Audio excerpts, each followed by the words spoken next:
வால்நட்டுன்னு சொல்லக்கூடிய அக்ரோட், இதில் வந்து ஒமேகா 3 ஃபேட்டி அமிலம் வந்து அதிகமாக இருக்குது.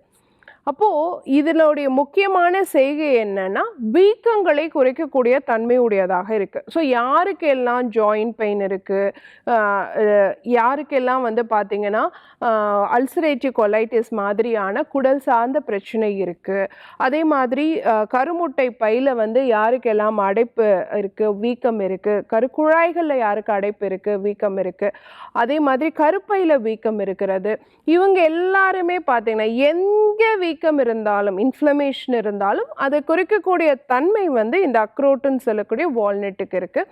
அதே மாதிரி குழந்தைங்களுக்கு வந்து பார்த்திங்கன்னா எனக்கு ஈஸியாக வந்து மெமரியே கம்மியாகிட்டே இருக்கு, படித்ததை சீக்கிரம் மறந்துடுறேன் அப்படின்னு சொல்லக்கூடிய மறதி சம்பந்தமான பிரச்சனை இருக்கக்கூடியவங்களுக்குமே பார்த்தீங்கன்னா இந்த அக்ரோட்டுன்னு சொல்லக்கூடிய வால்நட் வந்து ஒரு பெஸ்ட் மெடிசன்.